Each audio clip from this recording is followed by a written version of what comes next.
시청자 여러분, 안녕하십니까? 10월 27일 수요일 JTBC 뉴스 아침엔 시작합니다. 고발사주 의혹을 수사 중인 고위공직자범죄수사처가 손준성 검사에 대해 청구한 구속영장이 어젯밤 기각됐습니다. 법원은 증거인멸이나 도망의 우려가 없고 앞으로 수사에 성실히 임하겠다고 말한 송 검사의 진술 등을 고려했다고 밝혔습니다.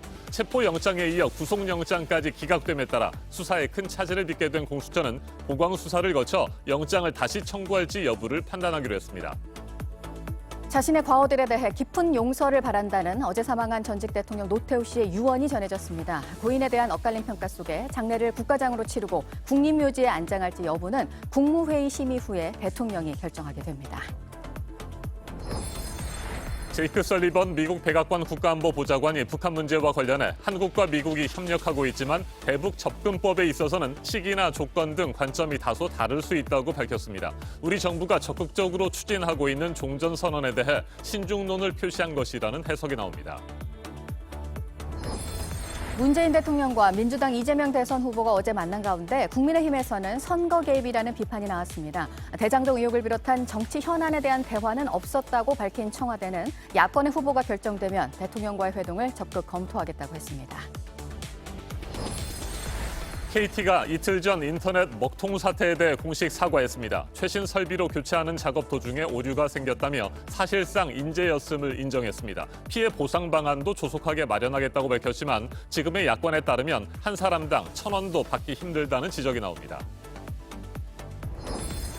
다음 주 월요일부터 단계적인 일상 회복을 앞두고 아직 백신 접종을 마치지 않은 사람들을 감안해서 백신 패스와 관련해 일정 기간을 계도 홍보 기간으로 운영하는 걸 정부가 검토하고 있습니다. 구체적인 내용은 모레 발표가 됩니다. 어제 하루 코로나 확진자 수는 크게 늘어서 2,000명 안팎이 될 것으로 보입니다. 고발사주 의혹을 수사 중인 고위공직자범죄수사처가 핵심 인물 손준성 검사에 대해 청구한 구속영장이 어젯밤 기각됐습니다. 서울중앙지법 이세창 영장전담 부장판사는 증거를 인멸하거나 도망할 우려가 있다고 보기 어렵다고 밝혔습니다. 출석 일정을 여러 차례 미루면서 소환에 응하지 않았던 송 검사의 행위가 수사를 회피하기 위한 목적이라는 공수처의 영장 청구 이유를 인정하지 않은 겁니다. 앞서 체포영장이 기각되자 곧바로 구속영장을 청구하면서 신병 확보에 나섰던 공수처는 수사에 큰 차질을 빚게 됐고 신속하게 윤석열 전 검찰총장의 연루 여부를 밝히는 것도 어렵게 됐습니다. 네, 출범을 하고 처음으로 청구한 구속영장이 이렇게 법원에서 받아들이지 않은 공수처는 이 손준성 검사와 그리고 또 다른 핵심 인물인 김웅 의원을 불러 조사하지 않은 상태입니다. 증거 등을 보강해서 영장을 다시 청구할지 판단하겠다는 입장입니다. 공다솜 기자입니다. 서울구치소에서 결과를 기다리던 손준성 검사는 자정이 지나서 모습을 드러냈습니다. 영장 기각됐는데 지금 심경이 좀 어떠신지? 현명한 결정을 해주신 사법부에 감사드립니다. 서울중앙지방법원은 공수처가 청구한 영장을 기각하면서 손 검사가 증거를 인멸하거나 도망갈 우려가 없다고 봤습니다. 또 신문 과정에서 향후 수사에 성실히 임하겠다고 진술한 점 등을 고려해 구속의 필요성이 부족하다고 판단했습니다. 대검 수사정보정책관으로 근무했던 손 검사는 고발사주 의혹의 핵심 인물입니다. 지난해 4월 국회의원 총선을 앞두고 검사와 수사관 등에게 여권 인사들에 대한 고발장 작성 등을 지시하고 이를 김웅 당시 미래통합당 후보 측에 전달한 혐의를 받습니다. 특히 공수처는 당시 김웅 후보와 조성은 씨가 주고받은 텔레그램에 등장하는 손중성 보냄이 실제 손 검사 계정과 연동된 사실이 확인된 만큼 조사가 필요하다는 입장입니다.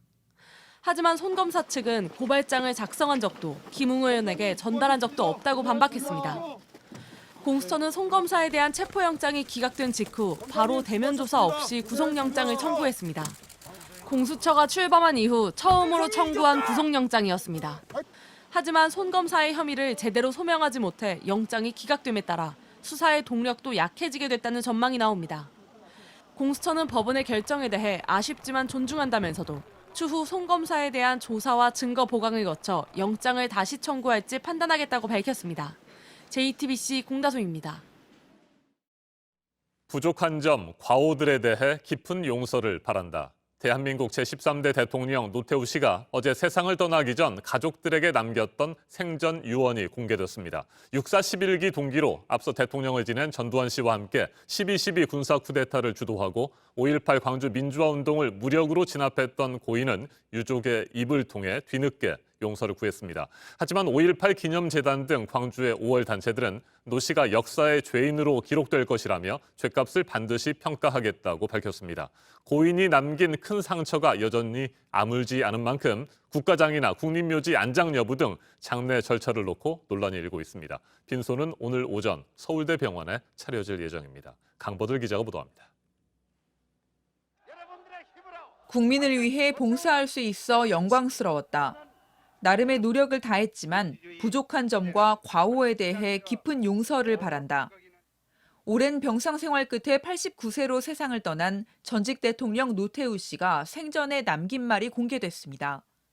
직업군인이던 노 씨가 이른바 봉사할 수 있는 기회를 잡은 건 쿠데타와 광주 민주화 시위 유혈 진압을 통해서였습니다. 먼저 대통령이 된 육사동기 전두환 씨 밑에서 장관만 3번을 지내며 2인자의 지위를 누렸습니다.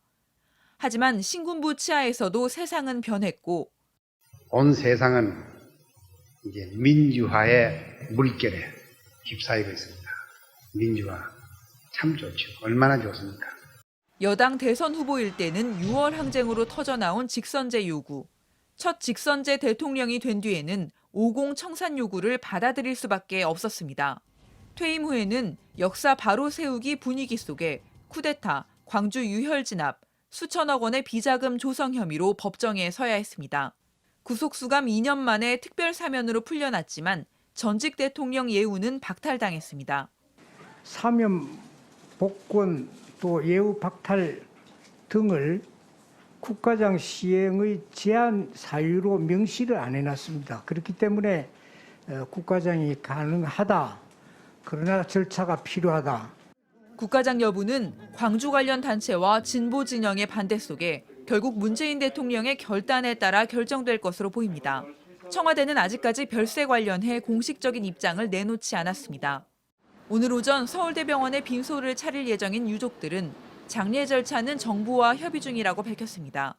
북한과 화해, 불가침을 합의하기도 한 고인은 자신이 이루지 못한 평화 통일을 다음 세대가 꼭 이루길 바란다는 말도 남겼는데 유족들은 이런 뜻을 새겨 장지는 통일동산이 있는 파주로 하길 원한다는 입장입니다. JTBC 강보들입니다. 미국 백악관 국가안보보좌관이 한국과 미국의 대북 접근법에 시각차가 있을 수 있다고 밝혔습니다. 우리 정부가 적극적으로 추진 중인 종전선언에 대해 신중한 입장을 드러낸 것이라는 분석이 나옵니다. 서훈 국가안보실장은 어제 청와대 국정감사에서 문재인 대통령 임기 말 남북 정상회담 가능성에 대해 불확실성이 많아서 예상하기 힘들다고 말했습니다. 박지훈 기자입니다. 제이크 설리번 미국 백악관 국가안보보좌관의 발언은 한미 종전선언 논의에 대한 질문에 이어 나왔습니다. We may have somewhat different perspectives on the precise sequence or timing or conditions for different steps. 종전선언만을 염두에 둔 발언인지는 알 수 없지만 한미 간 일정 부분 시각차가 존재한다는 점을 언급한 것으로 풀이됩니다.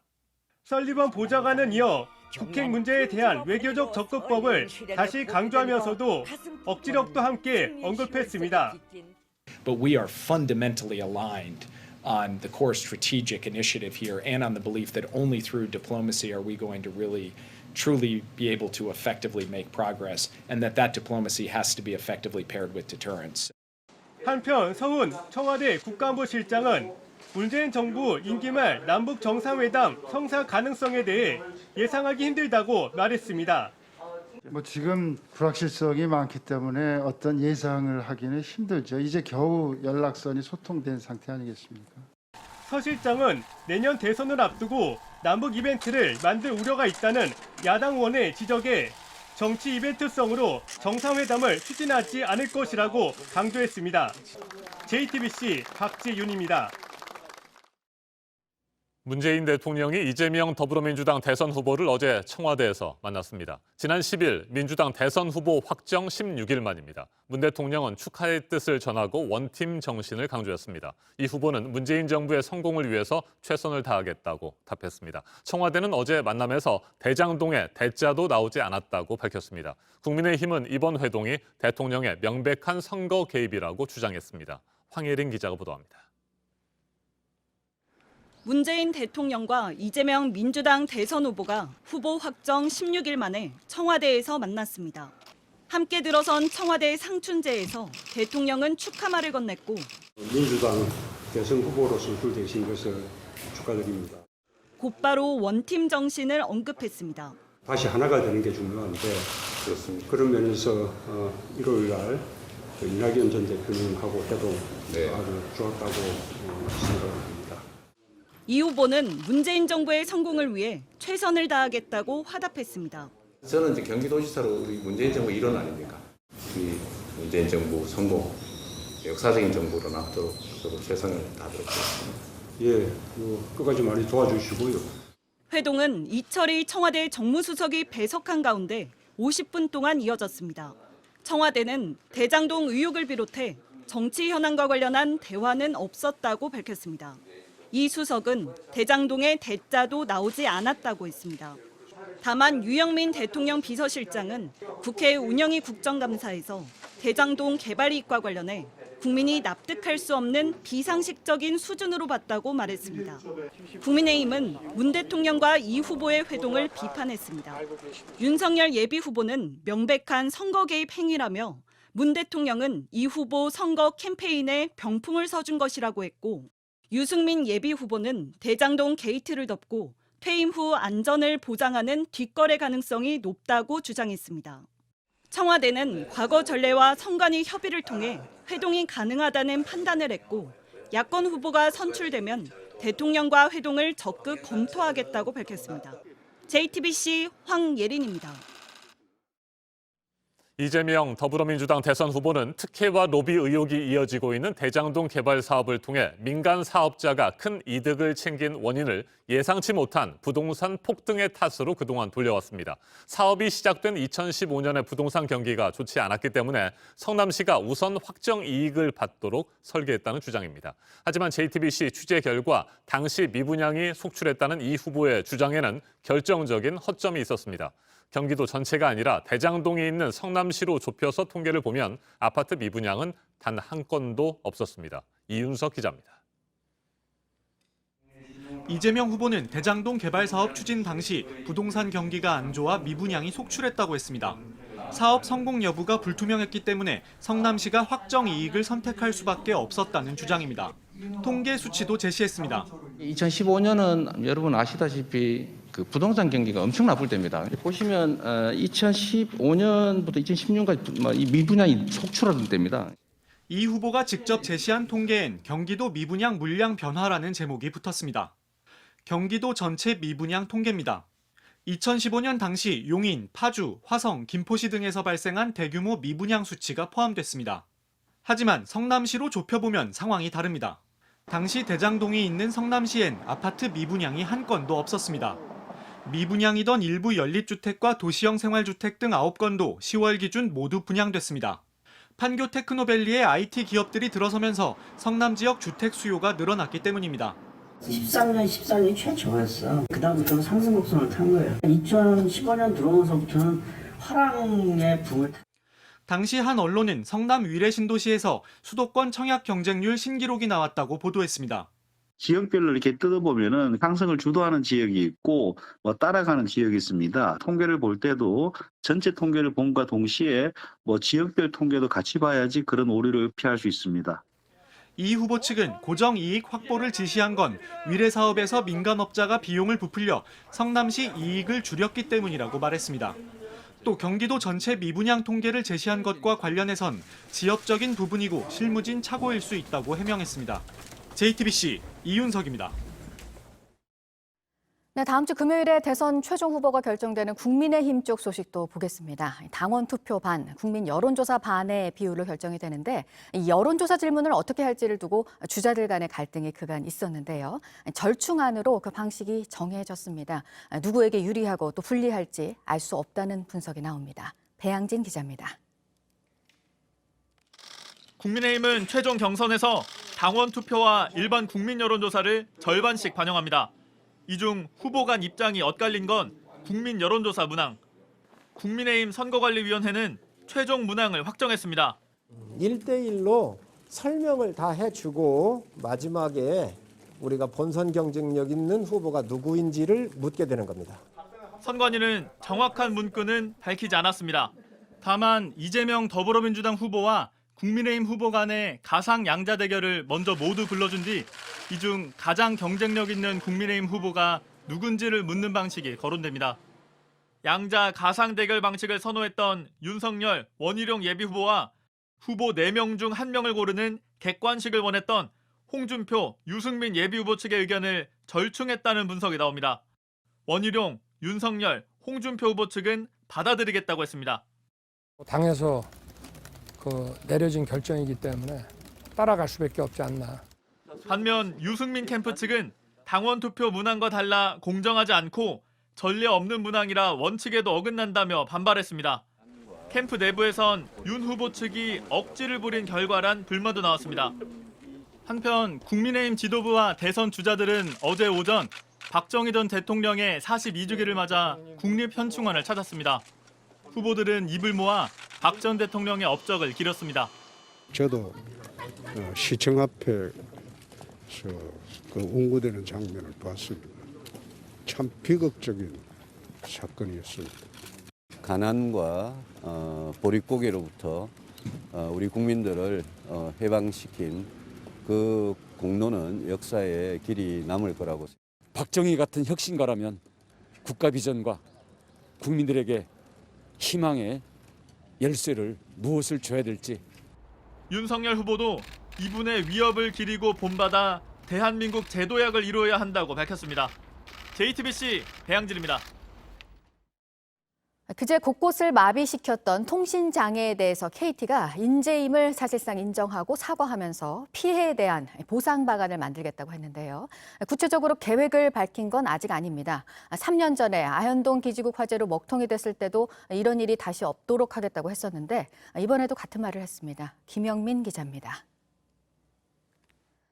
전국에서 KT 인터넷이 먹통된 지 하루 만에 구현모 대표가 사과했습니다. 사고 원인도 밝혔습니다. 최신 설비 교체 작업 중 발생한 네트워크 경로 설정에 오류가 생겼다는 겁니다. KT 데이터 센터 여러 곳에 모인 수많은 데이터를 분배하고 할당하는 네트워크 장비 라우터를 업그레이드하는 과정에서 사고가 났다는 얘기입니다. 이번 사건이 인재라는 점을 KT가 사실상 인정한 셈입니다. 엔지니어들이 코딩 값을 잘못 넣었을 경우 오류가 생길 가능성이 매우 크다는 게 전문가들의 의견입니다. KT는 조속하게 보상 방안을 마련하겠다면서도 구체적인 계획은 내놓지 않았습니다. 이번 먹통 사태는 오전과 점심시간에 걸쳐 85분간 멈췄기 때문에 소상공인의 피해가 컸습니다. 하지만 지금 약관대로라면 보상이 제대로 이뤄질진 의문이 난 지적이 나옵니다. KT는 인터넷 이용 약관에 연속 3시간 이상 서비스를 못할 때 보상한다는 조항을 뒀기 때문입니다. 85분에 대한 보상을 해주더라도 금액은 크지 않습니다. 월 8만 원 요금제를 쓰는 이용자의 경우 시간당 손해액을 계산해보면 100원 남짓에 그칩니다. 주식 거래나 온라인 게임에서 기대하는 손익에 대해선 배상하지 않는다는 조항도 이용 약관에 있습니다. 동학개미나 게임 이용자들은 보상을 못 받는다는 겁니다. 향후 민사소송의 불씨가 될 수 있는 부분입니다. KT가 자발적으로 나서서 약관을 수정하거나 배상안을 마련하거나 해야지, 안 그러면 결국은 통신장애로 인해서 발생될 수 있는 리스크를 통신 소비자들한테 다 떠넘기는 꼴밖에 되지 않는다. JTBC 김영민입니다. 네, 어제 화요일 하루 동안 국내에서 확인된 확진자 수는 2,000명 안팎이 될 것으로 보입니다. 어제 밤 시간대 기준으로 전날보다 670명이 늘었는데 방역에 대한 긴장감이 풀리는 것에 대한 우려가 여전히 나오고 있습니다. 이제 모레 단계적인 일상 회복에 대한 최종안이 나오는데요. 백신 접종을 완료했거나 음성 확인서가 있어야 들어갈 수 있고 제한이 더 풀리는 시설들이 있죠. 시행 이후 혼란을 줄이기 위해서 계도 기간 등을 두는 것도 정부가 검토를 하고 있습니다. 유한울 기자입니다. 백신 패스는 최소한으로 적용하겠다는 게 정부 설명입니다. 일단은 위험도가 높다고 판단되는 일부 다중시설에 대해서 한정해서 이제 검토하고 있는 중이고요. 이 시설들은 약 13만 개 정도 되는데 여기에 따라서 이 노래 연습장 백신 패스 대상입니다. 바로 옆 식당 인원수만 맞추면 들어갈 수 있는데요. 밥 먹고 나와서 여기 가고 싶다 싶으면 접종 완료했다. 또는 48시간 안에 검사했는데 음성 나왔다. 보여주면 되는 겁니다. 음성 확인서는 48시간이 지난 날 자정까지만 쓸 수 있습니다. 헬스장 같은 실내 체육시설, 목욕탕 등과 유흥시설에도 적용됩니다. 다만 클럽 같은 유흥시설은 접종을 모두 마친 사람만 들어갈 수 있습니다. 병원 면회나 간병, 경로당 등에 들어갈 때도 접종을 모두 끝냈거나 음성이라는 걸 입증해야 합니다. 진료받으러 갈 때는 예외로 인정해 자유롭게 갈 수 있게 했습니다. 18살 이하나 건강상의 이유로 접종이 어려운 사람들은 헬스장이나 목욕탕 등에 갈 때 백신 패스가 없어도 됩니다. 하지만 병원 면회나 간병을 할 때는 다릅니다. 예외도 인정하지 않고 이분들도 병원에 환자를 면회 방문을 가든지 간병을 할 때에는 PCR 음성 확인서를 같이 요구한다는 계획하에서 종교활동도 자유로워집니다. 접종을 모두 끝낸 사람만 참석하면 인원 제한이 없습니다. 큰 소리로 하는 기도나 찬송, 또 실내에서 음식을 먹는 건 안 됩니다. 마스크는 12월 중순부터 야외에선 벗을 수도 있습니다.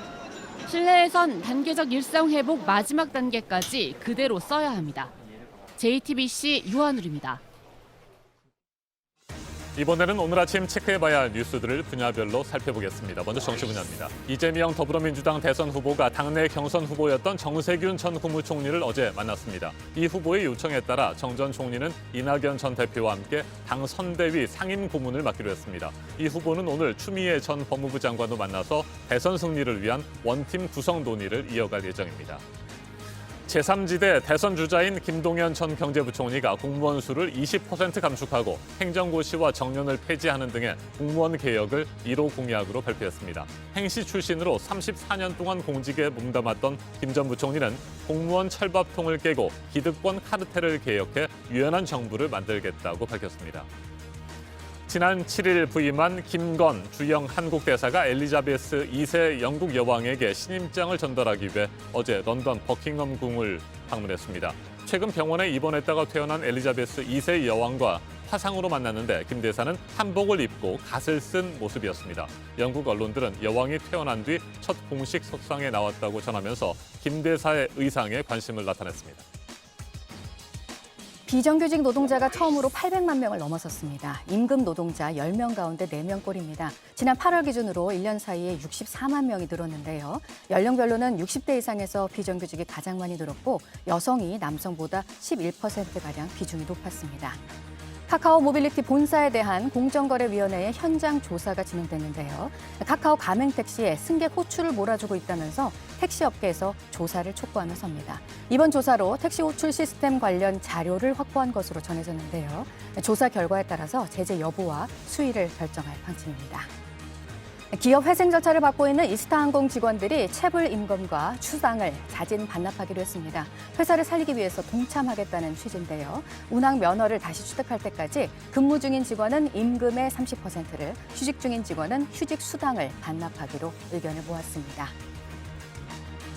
계속해서 사회 분야 뉴스입니다. 스토킹 처벌법이 시행된 지난 21일부터 25일까지 관련 신고가 451건 접수됐습니다. 하루 평균 113건의 신고가 들어온 건데 법이 시행되기 전 하루 평균 20여 건에 비해 크게 늘었습니다. 같은 직장에 다니던 여성에게 지속적으로 문자를 보내 괴롭힌 20대 남성이 스토킹 처벌법을 적용받아 처음으로 구속됐습니다. 신촌 세브란스와 서울 성모병원, 고대병원 등 주요 대학병원들이 수십만 건의 환자 개인정보를 제약사에 유출한 혐의로 경찰 수사를 받고 있습니다. 병원 약국 관계자와 전공의, 연구원 등이 환자 이름과 주민등록번호, 처방전 등의 정보를 넘긴 것으로 알려졌는데 경찰청이 다음 달 중간 수사 결과를 발표할 예정입니다.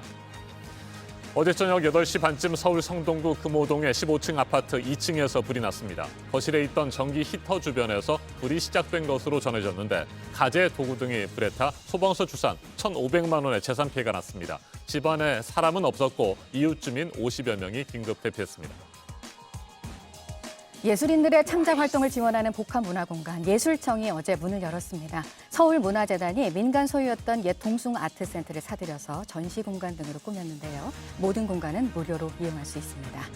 올해 16살인 바이올리니스트 정누리 씨가 파가니니 국제 바이올린 콩쿠르에서 2위를 했습니다. 최연소 결선 진출자에게 주는 상과 현대작품을 가장 잘 연주한 참가자에게 주는 상까지 받아서 3관왕을 차지했습니다.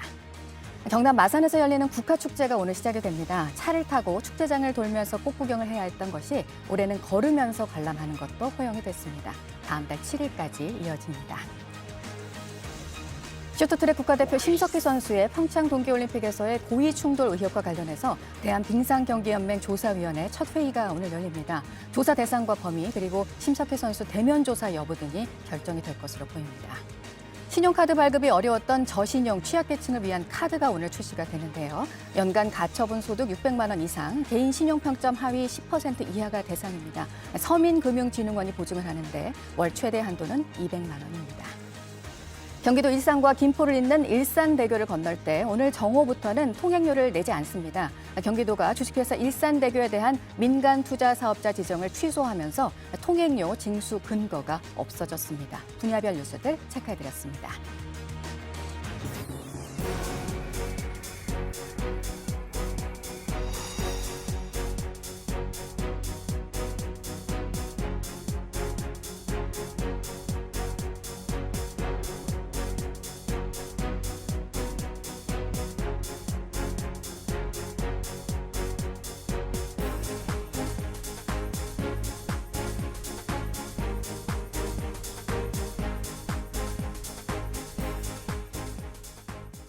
네, 수요일 아침 7시 45분 지나고 있습니다. 이제 이 백신 패스가 점점 더 적용되기 시작하면 백신을 아직 맞지 못하는 아이들은 어떻게 해야 할지 이 부분에 대한 것도 정부가 지금 논의를 하고 있는 중입니다.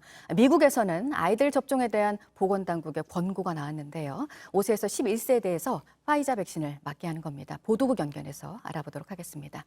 이재승 기자, 투여량은 다른 연령과 좀 다릅니다. 당장 다음 주 초부터 접종이 가능할 거란 얘기가 나오네요.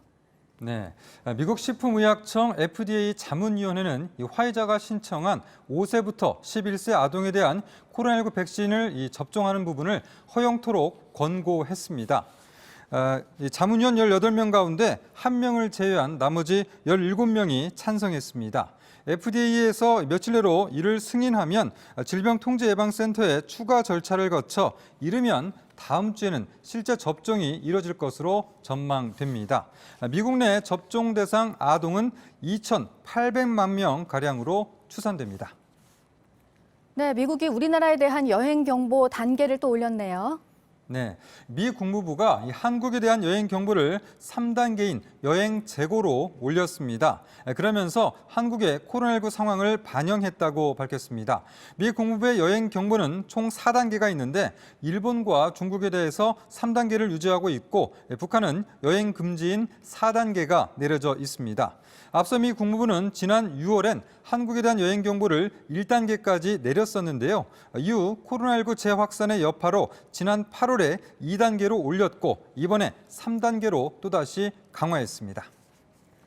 네, 잠시 뒤에 바로 이 국내 유류세 인하 소식을 전해드릴 텐데 국제 유가가 좀 안정이 돼야 효과도 있을 텐데 최고치 기록이 또 나왔다고요. 네, 이 석유 수출국 기구 오펙 플러스 산유국들이 생산량을 늘리지 않을 것으로 보이면서 유가는 오름세를 이어가고 있습니다. 뉴욕 상업거래소에서 서부 텍사스산 원유 가격은 배럴당 85달러에 육박했습니다. 2014년 10월 이후 7년 만에 최고치입니다. 이란과의 핵 협상이 다시 열릴 가능성으로 인해 원유 공급이 늘어날 수 있다는 기대가 커졌지만 유가 오름세를 꺾지는 못했습니다. 협상이 실현되기까지 시간이 걸리는 데다 이란의 주유소 전산망이 사이버 공격으로 마비돼 당장 에너지 공급에 관한 긍정적인 기대를 불러일으키지는 못하고 있습니다. 지금까지 아침엔 지금 JTBC 이재승입니다. 네, 역대 가장 큰 폭으로 인하가 된 유류세 소식 전해드리면 반년 동안 20%가 내려가는데 휘발유로 중형차를 가득 채운다고 했을 때 지금보다 10,000원 정도 가격이 싸지게 됩니다. 다만 반영이 되기까지는 시간이 좀 걸려서 정부는 이 시간을 최대한 줄이겠다는 방침입니다. 이지은 기자입니다. 서울 휘발유가 평균 가격은 리터당 1,838원입니다. 한 달 전에 비해 110원이나 더 올랐습니다. 한 30%는 더 올랐다고 보는데 그러니까 지방에 볼 일이 있어 가려고 하는 것을 뭐 2번 갈 걸 한 번을 축소한다든지 그 정도로 심각하게 생각하고 있어요. 이러자 정부와 여당은 다음 달 12일부터 휘발유와 경유, LPG 부탄에 붙는 유류세를 20% 내리기로 했습니다. 특히 최근 국제 유가가 3년 만에 가장 높은 80불대를 기록하고 있고 천연가스 가격도 사상 최고 수준을 보이는 등 최근의 물가 상승 압력이 커져가는 모습입니다. 유류세를 내리는 기간은 내년 4월 30일까지 6개월입니다. 기존의 유류세의 최대 인하폭은 15%였는데 더 늘린 겁니다. 이렇게 되면 실제 기름값은 지금보다 10% 정도 내려갑니다. 휘발유의 경우 1리터당 164원이 싸집니다. 2000cc 승용차의 휘발유를 가득, 그러니까 60리터 정도를 넣으면 108,000원입니다. 유류세가 내려가면 98,000원으로 지금보다 10,000원 정도 싸집니다. 이렇게 한 달에 3번 가득 넣으면 3만원가량을 아낄 수 있습니다. 경유는 116원, LPG 부탄은 40원씩 내려가게 되는 겁니다. 하지만 당장 떨어지는 건 아닙니다. 유류세가 인하돼도 실제 소비자들의 기름값이 떨어진 걸 체감하려면 일주일 이상이 지나야 할 것으로 보입니다. 주유소가 유류세 인하 전에 저장해 놓은 재고분은 원래 가격대로 팔 수 있기 때문입니다. 또 인하된 세금이 반영된 기름이 주유소까지 배달되는데도 시간이 걸립니다. 다만 정유사가 운영하는 직영주유소의 기름값은 좀 더 빨리 내려갈 수 있습니다. 정유사 4곳은 유류세 인하 효과가 빠르게 나타날 수 있도록 인하하는 데 걸리는 시간을 최대한 단축하겠다고 밝혔습니다.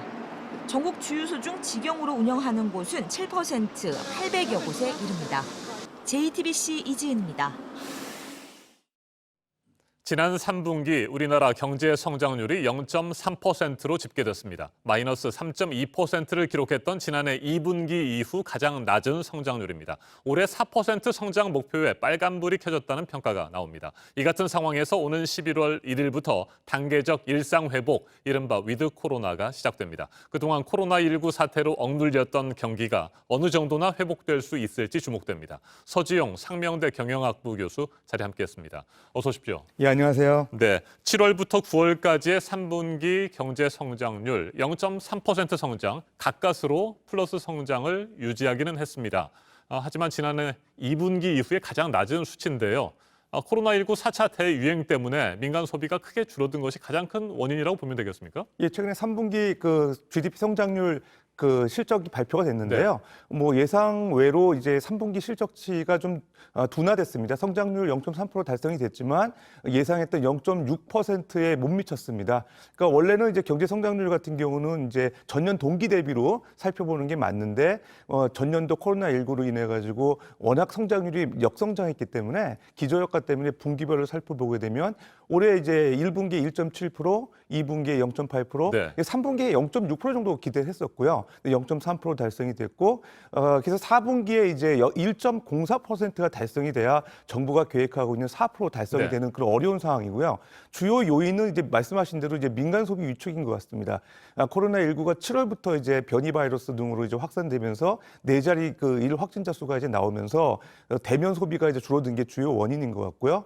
그다음에 이제 건설 소비, 건설 투자 같은 경우도 네. 이런 건설 기자재의 어떤 글로벌 공급 병목 현상 때문에 상당히 공급에 차질이 있었기 때문에 3% 정도 감소했고요. 그다음에 이제 설비 투자도 한 2.3% 정도 전분기 대비 줄어든 게 주요 요인이었던 것 같고요. 다만 이제 수출은 한 1.5% 성장한 거는 긍정적인 측면이라고 볼 수 있을 것 같습니다. 네, 차량용 반도체 공급도 차질을 빚었고요. 방금 말씀하신 글로벌 공급망의 병목 현상도 있었습니다. 국제 유가도 급등을 했고요. 중국의 또 여러 가지 어려움들도 겹치지 않았습니까? 이런 것들은 어떻게 분석하세요? 예, 대외 여건이라고 볼 수 있습니다. 대외 여건이 안 좋아졌죠. 지금 말씀하신 대로 이제 공급망이 이제 부족해지는 거, 공급망이 이제 어려워지는 거, 이제 이런 건설 기자재라든가 그다음에 이제 또 차량용 반도체 공급 이런 쪽이 원활하게 이루어져야 뭐 수출이 잘 이루어지고 또 공급이 잘 진행이 될 텐데 기업들이 이런 차량용 반도체에 들어가는 그 공급이 부족해지면서 차량용 그 투자가 좀 줄어들었고요. 그다음에 건설 기자재 부족으로 인해 가지고 건설 투자도 상당히 부진했던 게 이제 투자 부분에서 위축이 있었다고 보여집니다.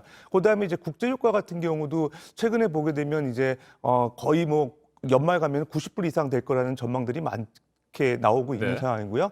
그게 이제 우리나라의 어떤 인플레이션 유발 요인으로 작용하고 있는 것 같습니다. 특히 이제 공급 부족, 그다음에 유가 상승이 다 공급 측면에서의 어떤 그 차질이라고 봤을 때 올해 내내 이제 사실 어떻게 보면 그 경제 인플레이션 우려가 상당히 지속되는 상황이고요. 지금 말씀하시는 바와 같이 중국의 헝다 사태, 그다음에 전력난 차질 이런 것들도 우리나라 중국에 수출을 많이 하고 있는 상황에서 잠재적 리스크라고 생각이 됩니다. 네. 민간 소비가 크게 줄어든 것을 앞서 첫 번째 원인으로 저희가 살펴봤습니다. 11월 1일부터 단계적인 일상 회복, 위드 코로나가 시작이 됩니다.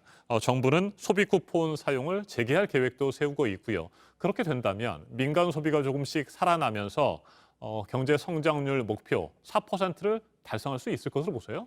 예, 조심스러운 전망이긴 하지만 민간 소비는 개선될 가능성이 있습니다. 일단 정부가 이제 5차 긴급재난지원금 9월부터 지급을 하고 있기 때문에 그동안에 이제 대면 소비가 어려웠다는 측면에서 이제 11월 1일부터 방역 대책이 전환되잖아요. 위드 코로나 쪽으로. 그러면은 소비가 좀 늘어날 개연성이 있고요. 그다음에 정부가 또 말씀하신 대로 상생 소비 지원금 제도를 좀 시행하고 있고 그다음에 9개 이제 쿠폰을 이제 발행해서 소비를 늘리려고 노력을 많이 하고 있습니다. 그러니까 뭐 그런 영화관이라든지 헬스에서 이제 헬스장 같은 데서 이제 할인할 수 있는 또 인센티브도 주고 있기 때문에 민간 소비가 살아날 개연성은 있는데 다만 이제 늘어난 정도가 문제겠죠. 그다음에 지금 말씀하신 대외 글로벌 어떤 리스크 요인 이런 것들이 또 얼마나 심화되느냐에 따라서 올해 4% 달성의 어떤 상당히 중요한 그 변수들이 되지 않을까 생각됩니다. 네. 정부가 목표하고 있는 연간 4% 성장률. 이건 어떤 의미가 있습니까? 한 세 가지 의미가 있는 것 같습니다. 첫 번째는 우리가 보통 한 3% 내외의 어떤 경제 성장률을 기록을 했었거든요.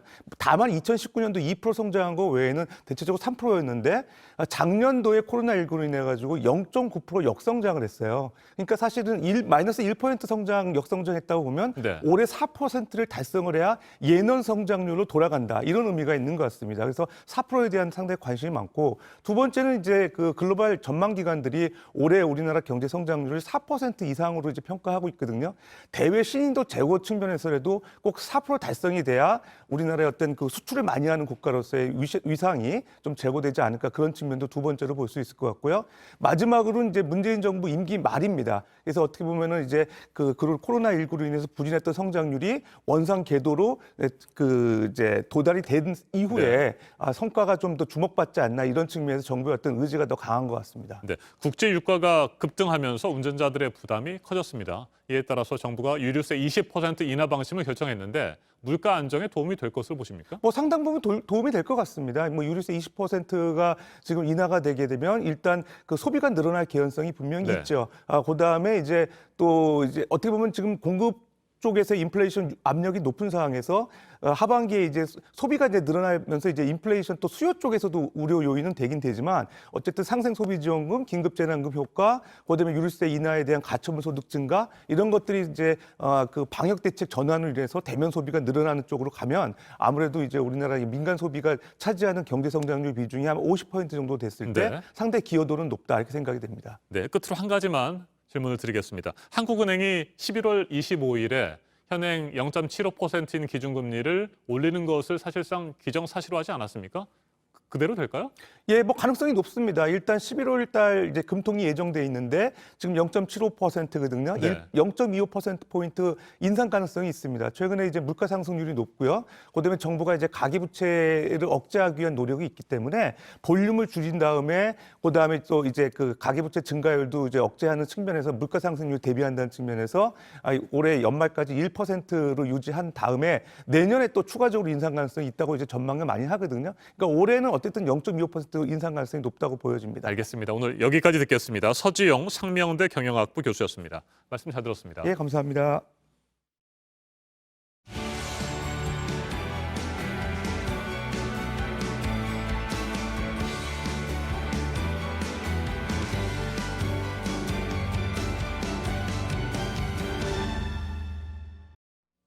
네, 요즘 최대 위기라는 말이 나오는 이 페이스북. 그동안 페이스북이 어떤 일들을 만들었는지 이면에 대한 내부 폭로가 잇따라 나오면서 논란이 커지고 있는데요.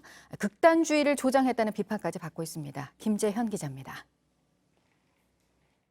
페이스북의 내부 고발자 프랜시스 하우건이 영국 하원 청문회에 나왔습니다. 그는 페이스북이 세계 곳곳에서 극단주의를 부추기고 있다고 주장했습니다.